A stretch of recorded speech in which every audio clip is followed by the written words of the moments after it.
And ಇದನ್ನು ಹೇಳಿದ್ದೀರಿ ಎಲ್ಲ ಇಂಟರ್ವ್ಯೂನಲ್ಲೂ, ಬಟ್ ನಾನು ಕೇಳೋಂಥ ಒಂದು ಕುತೂಹಲ, ಫಸ್ಟ್ ಸೀನೇನೆ ದರ್ಶನ್ ಸರ್ಗೆ ಒಂದು ಮಚ್ಚಾಕೋ ಸೀನು, ಅಂದರೆ ಹಿಡಿಯೋ ಸೀನು. ಸೊ ಅದು ಟ್ರೈಲರಲ್ಲೂ ಸಹ ರಿವೀಲ್ ಮಾಡಿದ್ದಾರೆ.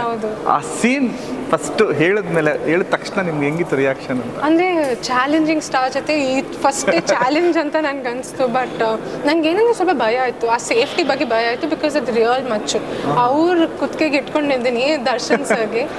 ಅಂದರೆ ಏನಾದ್ರು ಆಗಿಬಿಟ್ರೆ ನನ್ನ ನರ್ವಸ್ನೆಸ್ಸಲ್ಲಿ ಏನಾದ್ರು ಆಗಿಬಿಟ್ರೆ ನನಗೆ ಅದೆಲ್ಲ ಸ್ವಲ್ಪ ಭಯ ಆಯಿತು. ಬಟ್ ಅವ್ರು ಹೇಳಿದರು, ಏನಾಗಲ್ಲ, ನೀನು ಭಯ ಪಡಬೇಡ, ನೀನು ಸಾಲಿಡಾಗಿ ಮಾಡು, ನಾನು ಪ್ರಿಪೇರ್ ಆಗಿದ್ದೀನಿ, ಕಂಫರ್ಟಬಲ್ ಆಗಿ ಮಾಡು, ಕನ್ವಿನ್ಸಿಂಗ್ ಆಗಿರುತ್ತೆ ಅಂತ. ಸೊ ಅವ್ರು ತುಂಬ ಧೈರ್ಯ ಕೊಟ್ಟು ತುಂಬ ಒಂದು ಜೋಕ್ಸ್ ಮಾಡ್ತಾ ನನ್ನ ರಿಲ್ಯಾಕ್ಸ್ ಮಾಡಿಬಿಟ್ರು ಆ ಸೆಕೆಂಡ್ ಡೇ. ಚಾಕ್ಲೇಟ್ ದಿನ ಕೊಡ್ತಾ ಇದ್ರಾ? ಅದೇ ನಾನು ಹೇಳಿದೆ, ಐ ಥಿಂಕ್ ಒಂದು ಇಂಟರ್ವ್ಯೂ ಹೇಳಿದೆ, ಲಾಸ್ಟ್ ಈ ಸಾಂಗ್ ಶೂಟಲ್ಲಿ ನನಗೆ ಮೇಂಟೈನ್ ಆಗೋಕ್ಕೆ ಕಷ್ಟ ಆಯಿತು ಫಿಗರ್ ಎಲ್ಲ. ಸೊ ಅಂದರೆ ಅವ್ರ ಹ್ಯಾಪಿನೆಸ್ಗೆ ನಾನು ಎಷ್ಟು ತಿಂದ್ಬಿಟ್ಟು ಸೈಡಲ್ಲಿ ಇಟ್ಬಿಟ್ಟೆ. ಬಿಕಾಸ್ ನನಗಂದರೆ ಫುಲ್ ಚಾಕ್ಲೇಟ್ ನನ್ನ ಕಂಟ್ರೋಲ್ ಆಗೋಲ್ಲ. ಫುಲ್ ಚಾಕ್ಲೇಟ್ ತಿಂದ್ಬಿಟ್ರೆ ನನಗೆ ಸಾಂಗ್ ಹಿಂಗೆ ಕಾಣಕ್ಕಾಗಲ್ಲ. ತುಂಬ ಚಾಕ್ಲೇಟ್ ಸಿಕ್ತು ಚಾಕ್ಲೇಟ್ ಜೊತೆಗೆ. ಸೊ ಅವ್ರ ಸೆಟ್ಟಲ್ಲಿ ಇದ್ರೇ ಅದೊಂಥರ ಮಜಾ, ಊಟ ಆಗಿರ್ಬೋದು, ಪ್ರತಿಯೊಬ್ಬರಿಗೂ ಒಂದು ಪ್ರೀತಿಯಿಂದ ಬಡಿಸುವಂತಹ ಒಂದು ಪ್ರೀತಿ ಇರ್ಬೋದು, ಅದೆಲ್ಲ ಒಂದು ನೋಡ್ತಾ ಇದ್ದಾರೆ ನಿಮಗೆ. ಸೊ ಆ ಸೆಟ್ಟಲ್ಲಿ ಹೆಂಗೆ ಅನುಭವ ಆಯ್ತು ನಿಮಗೆ ಅಂತ? ಐ ಥಿಂಕ್ ನನಗೆ ಮೇನ್ಲಿ ಏನಂದರೆ ಇಂಥ ಒಂದು ದೊಡ್ಡ ಪ್ರಾಜೆಕ್ಟು, ಪ್ರೊಡಕ್ಷನ್ ವ್ಯಾಲ್ಯೂ ದೊಡ್ಡದು, ಸೂಪರ್ ಸ್ಟಾರ್ಸ್ ಇದ್ದಾರೆ ಫಿಲ್ಮಲ್ಲಿ, ಟೆಕ್ನಿಷಿಯನ್ಸು ಆ ಒಂದು ಮಟ್ಟಕ್ಕೆ ಎಸ್ಟಾಬ್ಲಿಷ್ ಆಗಿದ್ದಾರೆ.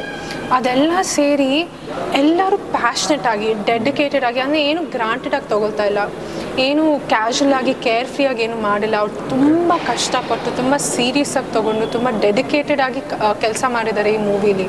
ಸೊ ನನಗೆ ಆ ಅನುಭವ ಅದು ನನಗೆ ಅನಿಸ್ತು. ಇಂಡಸ್ಟ್ರೀಲಿ ಅಷ್ಟು ಪ್ಯಾಷನ್ ಇದ್ದರೆ ಸಕ್ಸಸ್ ಆಗುತ್ತೆ ಅಂತ ನನ್ನ ಅಪ್ಪ ಅಮ್ಮ ಹೇಳ್ತಾ ಇದ್ರು.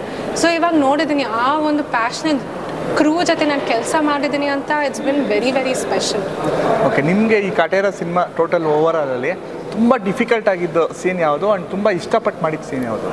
ಐ ಥಿಂಕ್ ಡಿಫಿಕಲ್ಟ್ ಸೀನ್ಸ್ ಎಲ್ಲ ಸ್ವಲ್ಪ ಚಾಲೆಂಜಿಂಗ್ ಆಗಿತ್ತು. ಬಿಕಾಸ್ ತುಂಬ ಒಂದು ಸ್ಟ್ರಾಂಗ್ ಕ್ಯಾರೆಕ್ಟರು, ಇಮೋಷ್ನಲ್ ಸೀನ್ಸ್ ಜಾಸ್ತಿ ಇದೆ, ಅದು ಸ್ವಲ್ಪ ಚಾಲೆಂಜಿಂಗ್ ಆಗಿ ಅನಿಸ್ತು. ಬಟ್ ತರುಣ್ ಸರ್ ಅವ್ರ ಡೈರೆಕ್ಷನ್ ಸ್ವಲ್ಪ ಅವ್ರು ಗೈಡ್ ಮಾಡಿದರು.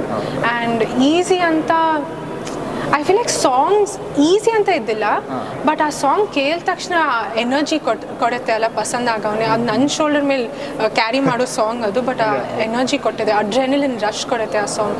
ಸೊ ಸ್ಟೆಪ್ಸು ಈಸಿ ಆಗಿಬಿಟ್ಟಿತ್ತು ಆ ಎನರ್ಜಿ ಕೊಡೋದಕ್ಕೆ. ಸೊ ಅಂದರೆ ತುಂಬ ಕಷ್ಟಪಟ್ಟು ಸೀನ್ ಎಲ್ಲ ಅದೇ ಥರ ಸೀನು ಇತ್ತು. ಕ್ಯಾರೆಕ್ಟರೇ ಚಾಲೆಂಜಿಂಗ್ ಆಗಿದೆ. ಸೊ ಐ ಥಿಂಕ್ ತುಂಬ ಅಂತ ಏನಿಲ್ಲ, ಬಿಕಾಸ್ ಎಲ್ಲರೂ ತುಂಬ ಗೈಡ್ ಮಾಡಿ ಹೆಲ್ಪ್ ಮಾಡಿದ್ದಾರೆ. ನಾನು ಪ್ರಿಪೇರ್ ಆಗಿ ಬಂದೆ ಸೆಟ್ಗೆ. ಬಟ್ ಇಮೋಷ್ನಲ್ ಸೀನ್ ಸ್ವಲ್ಪ ಹೆವಿ ಆಗಿತ್ತು.